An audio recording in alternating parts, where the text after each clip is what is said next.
welcome the Honourable Minister from Pakistan for Religious Affairs, Sardar Yusuf Sahab, and all guests are important as far as I'm concerned, so welcome to you all here today. This is an issue, long-standing issue, which we want to discuss here. Unfortunately, an issue that hasn't travelled in the right direction for a very long time. Even since my own younger days, before I was directly involved in politics but at local community level, this issue has been bubbling away without any real purchase or traction on the national or the international stage. And whilst we continue to do that, we continue to allow people to suffer indignity, suffer disrespect, suffer all forms of torture, and suffer their basic human rights and civil liberties. I believe that's gone on for far too long, and so over the last few years, whenever there was a meeting of this sort, I decided not to make myself available, because I believe that there were too many meetings of the same, which were the same speeches that were regurgitated without any real move forward. So I hope at the end of this, and I'm glad to see that there are a lot more younger people here, I'm glad to see there are a lot more women here as well. And for too long, this issue has been preoccupied by middle-aged men and who have not had really the issues that they would need to be dealt with and how they were going to move forward with it. Thank you for doing that, and let's see if we can move forward and start to make some real... This meeting is totally non-political, and as you know, that this is being led by yourselves, and there will be an interactive session of around an hour. We're extremely grateful to Sardar Yusuf Sahab, who's joined us from Pakistan, and he's the Minister for Religious Affairs. We're honored to have him on board, and if you would be so kind as to say a few words, sir. شکریہ رباب رضوی صاحبان ان کے خالد صاحب کہ ایک ایسے موضوع پر آپ نے بہت سارے خواتین حضرات کو مدعو کیا ہے جس میں زیادہ تر ینگسٹر یہاں موجود ہیں، جو ایک نصف صدی سے زیادہ ایک مسئلہ ہے جو کہ ہیومن رائٹ سے متعلق ہے اور اس حوالے سے بات چیت ہو رہی ہے. میں چونکہ آپ نے ایک پروگرام کے تحت آیا تھا اور مجھے ٹیلی فون پر جب رابطہ کیا، میں نے کہا چلو میں بھی انشاءاللہ حاضر ہو جاؤں گا. بہت ساری ایسی چیزیں شاید جو میرے نالج میں نہ ہو، میں اس سے آپ کے خیالات سے بھی استفادہ حاصل کرنا چاہوں گا.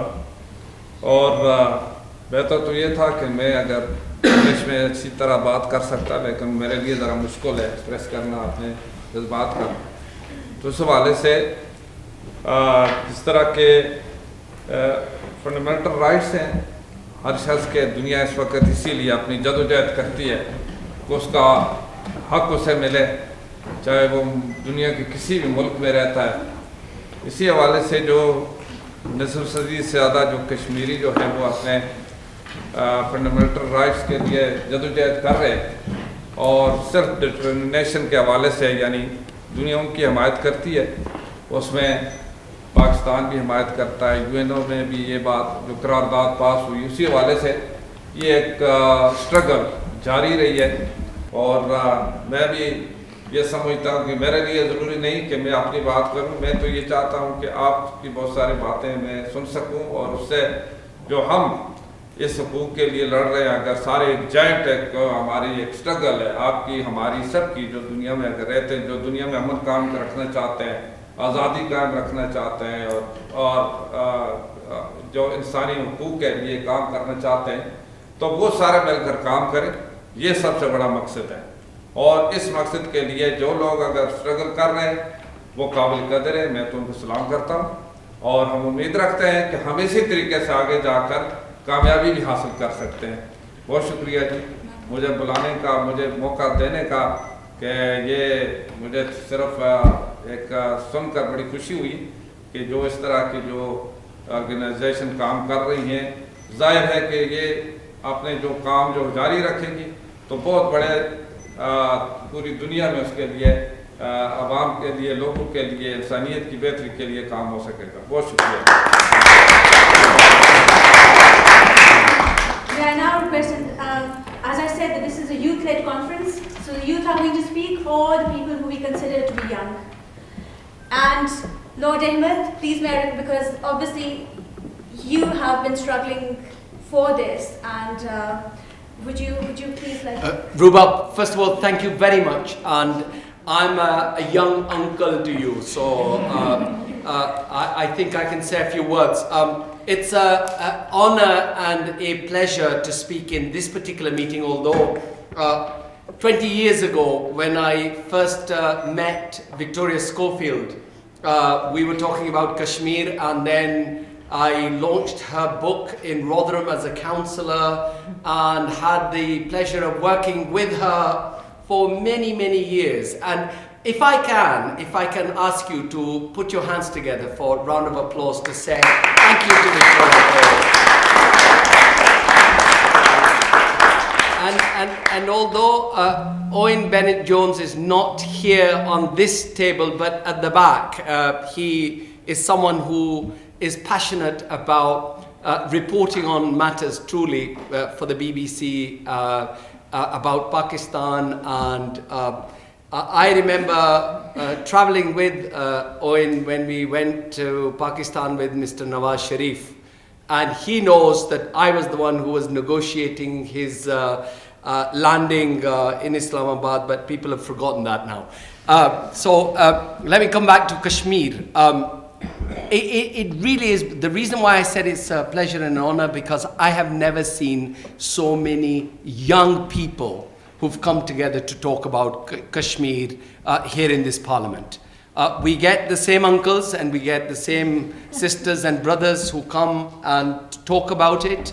And to be honest, I think if you ask me honestly, I think there are parliamentarians who are probably fed up of going from one meeting to another talking about the same thing. UN resolutions, all things, what we need to do, the human rights abuses, what's happening over there. And we both sides are sort of miles apart. And 2 months ago, or about 6 weeks ago, we had the Deputy Secretary General of UN, and I think it was probably this room here, or the couple of rooms down, I think it was in the House of Lords, where he spoke about the role of United Nations in 2015 and beyond, where I asked him the question, of course you'd expect me to ask him a question about Kashmir. Salman Khurshid came here in the same room, we asked him the same question. And the Secretary General said that for any dispute, for the UN to get involved, you need two partners. And sadly, there's only one side that wants to negotiate peace, and that is Pakistan. He didn't say it, but we know. The other side never wanted to negotiate anything or even talk about Kashmir. Then I think the West really needs to think whether they can ignore Pakistan.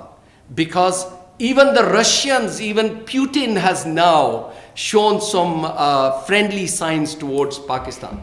And I think if I was in Pakistan and if I was advising, yes, at the moment I am a British citizen and I'm a British parliamentarian and I'm very proud to be here in this parliament. If I was advising Pakistan, I would say, well, you need to really think about because national interest of any country, supreme national interest of any country comes before any loyalty and friendship. That's what I've learned here.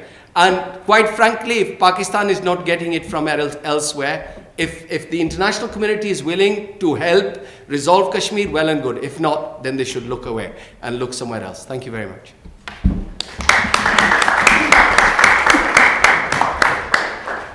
May I please now request Victoria Schofield, who is a historian and author of Kashmir in Conflict and Kashmir in Crossfire. She has worked as an independent broadcaster for the BBC World Service in London and New York. For over 30 years, she remained dedicated to learning more about South Asian politics, both as historian and journalist. Victoria, please. Thank you very much indeed. Thank you, Ruba. Thank you, Saud, for inviting me. Thank you, Lord Ahmed. I'm delighted to be here. It is true, I am one of the sisters who's been speaking on Kashmir for a number of years. I'm horrified that it's 20 years, but you're absolutely right. It is 20 years, and it's getting on for at least 30 years since I first went to Kashmir in 1981. Let's not read the arithmetic too carefully. I first went to Kashmir as a young reporter, and the issue wasn't as it is now, but it was still an unresolved issue, and at that time Kashmir, the Valley of Kashmir, caught my imagination, and I wanted to learn more about why this issue had bedeviled the relationship between India and Pakistan for, at that time, only 50, 60, 70, 40 years. Yes, well, let's not do the maths. It is a long-standing issue, and I won't go into the history. I haven't written about it, but if during the Q&A any of you students of the issue want to ask some questions about the actual history of the Kashmir issue, I'm very happy to answer those questions. What I want to say now is really why I think it's imperative that Kashmir must remain on our agenda, why it's so important for us not to forget the issue of Kashmir. There are very many other trouble spots in the world, that is evident, we know that. But I think that it's very important that there are meetings like this.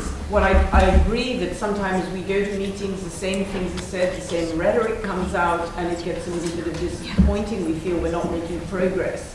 But I don't feel myself that that's a reason not to keep meeting, not to keep discussing about Kashmir. And as I say, I refer again to the liberties we all have in Britain. And I feel as humanitarians, which we all are, we need to focus on this issue, however, with whatever abilities we have, so that the people who live in this region can enjoy the same liberties that we have. Thank you very much.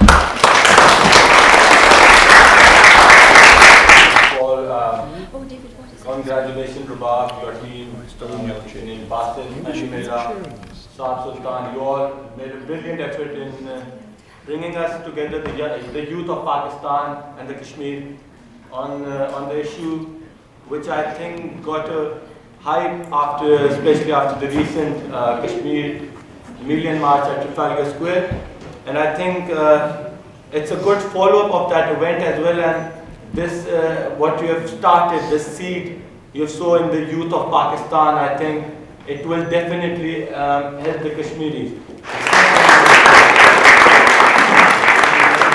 I please request MP David Ward to speak to the audience? And MP David Ward has recently raised the issue and a question on Kashmir in the British Parliament, and we are very thankful to you for all the wonderful work that you do. Thank you very much.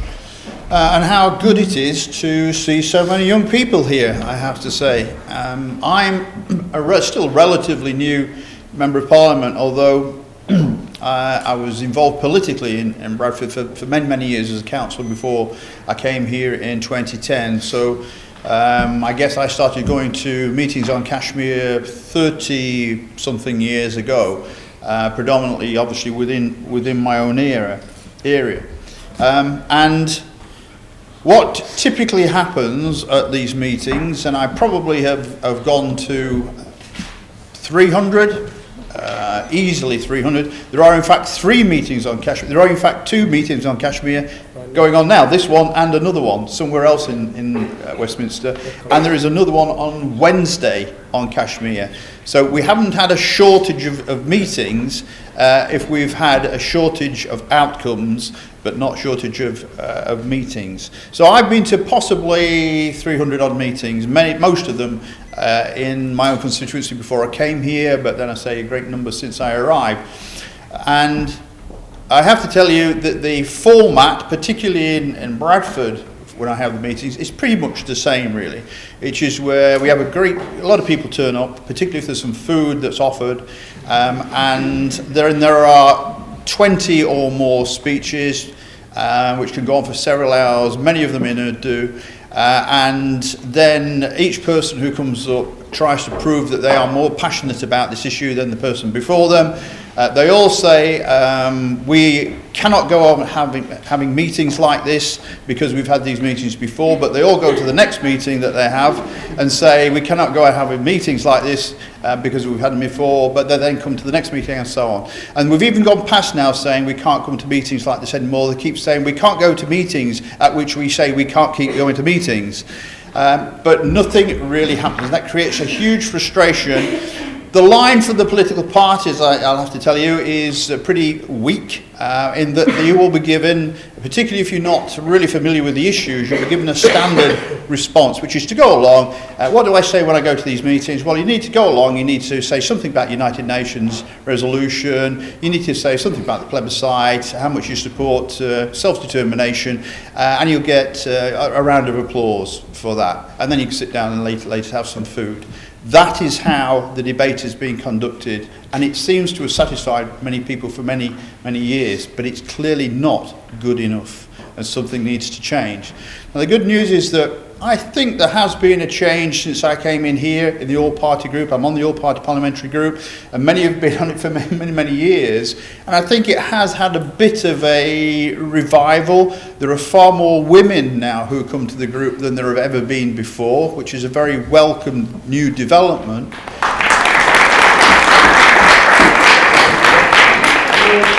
Mr. Chairman, ladies, members of Parliament, students, young people, Assalamu alaikum and a very good evening to you all.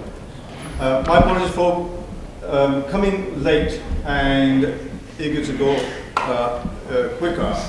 The reason being I was held up in another meeting and I've got, as David has said in another meeting, on Kashmir, which is started about 10 minutes ago. I've got to go to that one.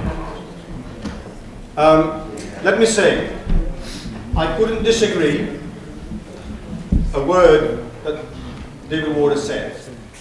We share these feelings, we know what is happening. And the human rights violations mentioned by Rubab, they are on record. Amnesty International and other international organizations have recorded the atrocities happening in Indian-occupied Kashmir. In their reports, and only one has to go on Google to find that. You'll find a report called The Lawless Law, used by the Amnesty International, and there is a catalogue of hundreds, if not thousands, of cases of human rights violations. And the laws that Rubab mentioned, the Armed Forces Special Power Act and the Public Safety Act, TADA and others, which are not only used, but continuously being misused as well. Let me give an example. A law that Rubab mentioned, Public Safety Act, by which one can be detained up to 2 years. And if you read the report of the Amnesty International, it says this law has been used against individuals again and again and again and again. So if somebody was arrested under that law, they will keep him up to 2 years, and a day before it runs out, he will be taken out of the prison in one door, through one door, and bring him back from the other. And people have been detained up to 4 years, 6 years, 10 years, and in some cases over 20 years. This is something that the world has ignored for so long. Yeah, Deputy Abrahams, I think we announced a Member of Parliament who's been not on here for very long, but she's played a very, very active role on Kashmir issues, continues to do that. And welcome Debbie Abrahams to the Thank you. House. Thank you very much, Khalid, for that introduction, and salam alaikum. It's a real honour to be here, and thank you for inviting me. As Khalid mentioned, I've only been elected I was the first by-election winner, came in 2011. And Kashmir has been an important part of what I do. It is very important to my constituents. I have a large population of Kashmiri heritage, and they are very concerned. They still have relatives in Kashmir, and they bring me their concerns on a regular basis. And I share their concerns. We heard just a moment ago in terms of the reported human rights abuses, which we hear from Amnesty International and other human rights organisations. Just last year, the peaceful protest in Kashmir Valley, where 100 people were killed. The Public Safety Act, we know, where people have been detained, as many as 22,000 people. This is the longest running territory dispute in the world. And although I've only been here for a short while, what I have sensed and what I am beginning to feel myself is the frustration, the lack of progress in taking this issue forward. And more recently, the inconsistency in terms of how foreign policy is being applied. This is a key issue and should be seen as a key issue for us. And should not just be seen in terms of the geopolitical significance of different regions. So I share the concerns and the as I say, the lack of progress that has been made in terms of moving this forward. First of all, Rabab, many thanks for giving us all the opportunity. As youth as well, I'm not a youth, I represent the society as a British Pakistani, and I'll stick to that. And to our dignified chairs, the MPs, and Lord Kurban as well. I think there are a couple of things we really have to focus on. This whole thing has been going on for not for 2 years or 3 years. It has been going on since 1947. Okay. UN Resolution 47, Chapter 6, plebiscite, self-determination.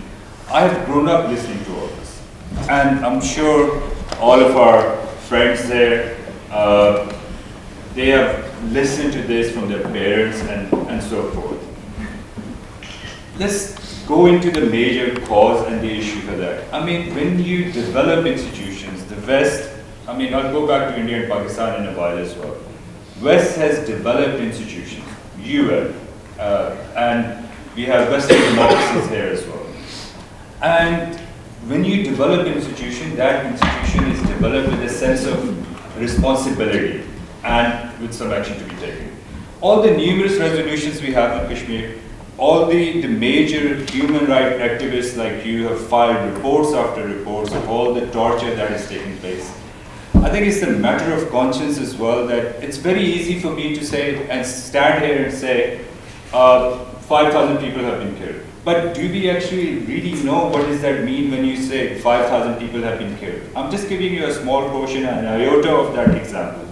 It's a huge responsibility for dignified guests and MPs as well, and for organizations like UN. I read 47, well, the actual clause is not mandatory, it's only advisory. How can we, the finest institution in the world, have this thing, and their recommendation is, well, the plebiscite needs to take place, but it's not mandatory, it's advisory.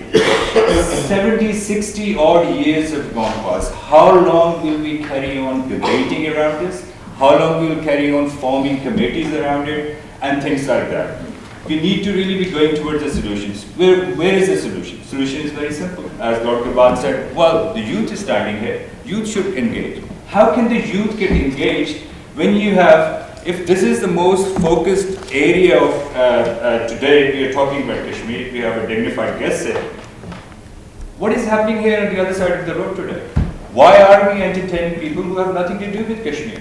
I'm saying that as a British Pakistani, Maulana Fazlur Rahman, and let me put that on record. What he's got to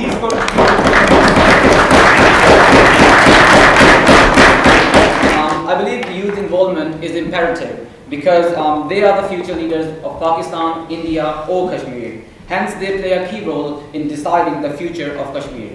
I'm very confident that if the youth of today endeavors, it can make a difference to the Kashmir cause. And I'm hopeful if the youth will live up to the expectation, they will surely find a way forward to this issue. Now we'll have to see if the issue is not resolved, what will happen next.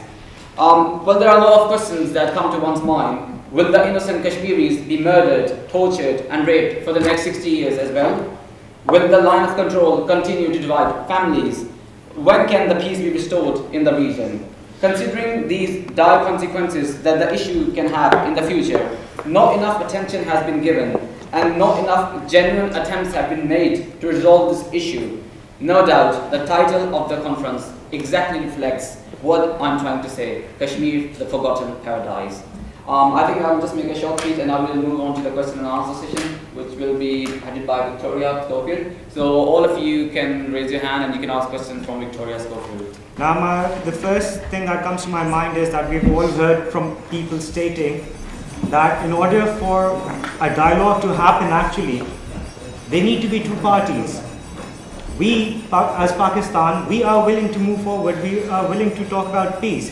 The second party is not even approaching. So in order to actually first start off with anything regarding the Kashmir resolution, we need to find a way to actually have them come face to face for a dialogue first. We need to find that approach and how to bring them together. If UN is not able to do that, then I'm sorry, but we need some superpower countries to actually take a role, take a stand in it. I've got a question, rather a pointer, taken up from this conference. We had our honourable members there. My question, or rather a pointer to them, is there are long-term solutions, long-term ways to deal with the issue, and there is a short-term crisis looming at the moment in the shape of Article 370 that Robab has pointed about as well. And I would like to point the members towards this issue. This can be a single time bomb. It is actually a time bomb ticking because this is even dear to Farooq Abdullah's government, who is actually seen as Indian puppet in the government at the moment. But if it goes through, I can guarantee you that forget about India, forget about Pakistan. It's the ordinary Kashmiris within occupied Kashmir that are going to rise up to what the situation is, and the situation is going to deteriorate. There's a very strong vested interest in Pakistan. There's a very strong vested interest in India from both the politicians and the army.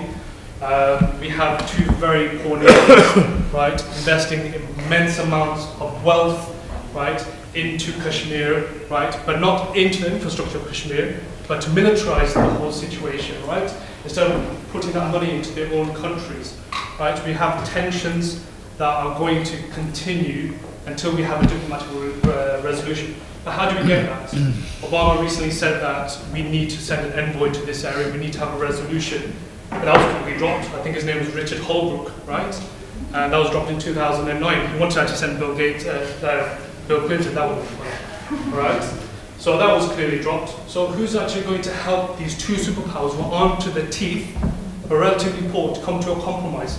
Like I said, India does not want to hear anything about Kashmir, and Pakistan are too proud to have anybody say that you have to give Kashmir away, or we want independence, right? So what is the solution? I personally think that it's going to take a very long time to come to a solution, and I personally think, I'm going to summarize this up. I personally think that even though the grassroots are starting and people are getting more and more informed, right, I think that it's going to take a very long time. Well, just to say, I found it really refreshing. I know there were tensions and different points of views, but I think that has helped to move things on. I reiterate what I said at the beginning. I'm frustrated on your behalf and my constituents' behalf of the lack of progress, and I really do think that this is a good starting point to a larger event where we can work in small groups and look at a route map and what we might do over a long sustained period to get a lasting peace to this region, and bring in people who've gone through a similar experience. We're not alone. Thank you. David? Well, there was the reference from the gentleman at the back about the elephant in the room, and they always talk about the elephant in the room. And I think the problem, and usually of course we talk about an elephant in the room that's there but we never talk about. I think the problem is that the elephant in the room is something we can't take our eyes off. and that's the plebiscite. And whilst that it continues to be the focus, and we need to have this thing, and the majority of people on both sides of the line of control want to live in peace, want to live peacefully. First and foremost, they just want an ordinary life, you know, to have a jobs. Unemployment is as big an issue to many people in Jammu Kashmir, and then as in Kashmir, as it is in terms of whether there would be a vote. Let's look at those issues, but look at civil society and the coming together of academics, students on both sides of the line, and indeed Indians and Pakistanis and Kashmiris coming together who say this, what's taking place in terms of the human rights abuses and the horrible living and the lack of employment opportunities is unacceptable in a person's lifetime. And how can we raise ourselves above this focus on the plebiscite and see how we can get together? So the lawyers, architects, people who are coming from similar lives but on each side of the line, let's make the line, let's rub the line of control out and say, so it doesn't matter. Let's get back to normalization of life between people. Sorry, thank you. Well, just very quickly, please, and then I'll sum up. Sorry, well, I would just like to thank everybody for your participation and about, very quickly about the question that was raised. I would like to agree with David Ward that according to us, we are not seeing this on a territorial basis. This is a human rights issue for us, and whichever school of thought you come from, please join hands. We need opinions from all sides. We need solutions from all sides, and let's just not think about how or when anybody's got an opportunity to speak. Let's just all find ways to contribute. And in this conference, I have found it very useful. And about, I know I just have a second, but very, very quickly, I will say that I was told about the underrepresentation from the Indian side. We have invited the Indian High Commission. We have invited the Pakistan High Commission. I'm sorry if we have not been taken seriously, but we did extend a hand and we did send the invites to both the High Commissions. And we are extremely grateful to our own government, which is the British government, that we have people who are here who are listening to us and the parliamentarians who have given us an opportunity to speak. Very quickly, what I would like to say is that we can always have another event, and what David Ward said was something invaluable about prompting questions. And you know, this is like something which is like gold for you, that you know, think about what kind of questions can be prompted. And this is where we can, as Khalid Mahmood said, that we can form a committee, we can have a think tank, and we can just put your thoughts forward, and let's just think about contributing together and taking this forward. Right. So just very quickly, just to wind up, again, thank you all for coming and supporting the whole thing. Is very interesting, and particularly as there are young people from all sorts of walks of life, and particularly different areas. I want to thank Victoria for taking a huge amount of time, and she's been here, the only one who's been here out of all of us for a long. So thank you very much, Victoria, for that. She's had a huge interest in Kashmir, and I think she's imparted a huge amount of knowledge to people who wouldn't have had through her writing. So I think huge credit and I think respect to the work that she's done. Thank you very much for doing all that.